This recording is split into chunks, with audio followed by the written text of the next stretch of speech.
Sebagai tindak lanjut dari laporan pegawai KPK yang tidak lolos tes wawasan kebangsaan, Komnas HAM memanggil pimpinan KPK. Tapi ternyata Firly Bahuri tidak datang.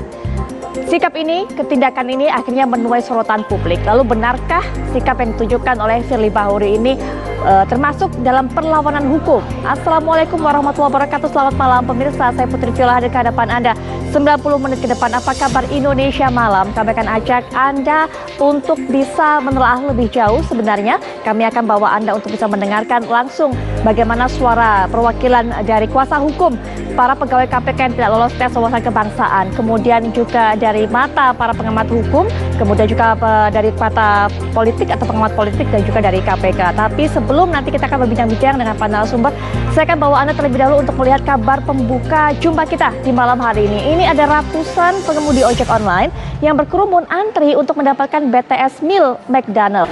Sebagai seorang ARMY yang juga menunggu BTS Meal ini, saya ingin tahu juga sekarang bagaimana kondisi di McDonald yang sudah ada rekan kami Hijul Akbar untuk bisa melaporkan kepada Anda. Ya, bersabar karena besok baru akan dijual kembali. Selanjutnya kami bawa Anda untuk melihat kabar berikutnya, di mana seorang anggota TNI AU bersama istri di Pemirsa, eksekusi barang hibah dari PT Freeport Indonesia untuk masyarakat adat Papua yang berada di Pelabuhan Pelindo 2, Banten, Kecamatan. Pemirsa, razia ojek online yang digelar di kawasan Atrium Senin, Jakarta Pusat berlangsung ricuh. Pemirsa, puluhan pasangan mesum terjaring razia petugas di sebuah penginapan di kawasan Ciputat, Kota Pemirsa, kami akan jeda sejenak, tapi saat kami kembali, kami akan bawa Anda untuk melihat ini. Pemirsa, peristiwa mobil polisi menabrak pengendara motor di kawasan perempatan Jalan Raya Ngagel. Berikutnya pemirsa, penemuan mayat wanita hamil yang dikubur di dalam septic tank. Pemirsa, kita akan mengetahui lebih lanjut mengenai peristiwa ini. Kita akan mendengarkan cerita langsung dari Ibu Asni Marti selaku kakak ipar korban. Jeda sejenak, setelah rehat kami akan kembali bawa Anda untuk melihat tema yang sudah sempat tadi saya katakan kepada Anda atau saya informasikan. Bagaimana sebenarnya sikap yang ditunjukkan oleh Ketua KPK ini tidak datang memenuhi panggilan Komnas HAM. Betulkah ini bentuk dari perlawanan hukum? Sesaat lagi.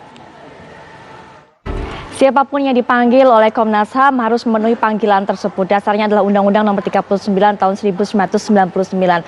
Lalu ketika tadi kita sudah mendengarkan bagaimana pernyataan dari Mas Khairul Anam yang merupakan komisioner Komnas HAM sudah melayangkan panggilan 2 kali kepada pimpinan KPK untuk dimintai keterangan tapi tidak datang. Apa sebenarnya yang terjadi? Betulkah kemudian sikap yang ditunjukkan oleh pimpinan KPK ini merupakan termasuk perbuatan melawan hukum? Kita akan bahas hal ini bersama para narasumber yang sudah hadir bersama saya. Ada Bang Saur Siagian yang merupakan pejuang ataupun pegiat anti korupsi. Selamat malam Bang Saur. Malam. Pakai baju putih ini artinya sudah ada secerca.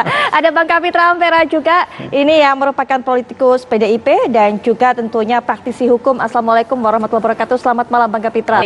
Dan juga sudah bergabung dengan kita Bang Emrus Yombing yang merupakan penggabung bersama saya di studio. Tapi saya juga punya 2 narasumber yang terhubung via daring untuk bisa terlibat dalam diskusi kali ini. Sudah hadir bersama Bang Saur dan juga Bang Emrus, tapi sesaat lagi kami segera kembali. Baik, kita akan lanjutkan perbincangan. Tadi kita sudah mendengarkan bagaimana keterangan dari Mas Anam. Bang Emrus, tadi sudah diberikan keterangan oleh Mas Anam, justru kesempatan ini adalah kesempatan yang silakan Bang.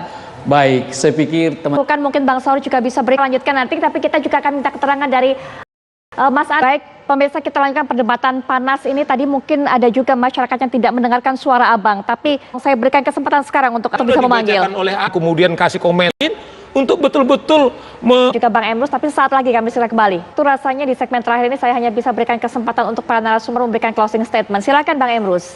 Baik. Closing statement. Iya. Singkat saja Bang Saur. Karena saudara Emrus. Diskusi ini pemirsa sekaligus juga menutup jumpa kita di Apa Kabar Indonesia Malam. Kami kembali esok 18.30 waktu Indonesia Barat. Sesaat lagi Anda bisa menyaksikan Indonesia Business Forum bersama Brigita Manohara. Saya Putri Viola pamit. Selamat malam. Sampai jumpa.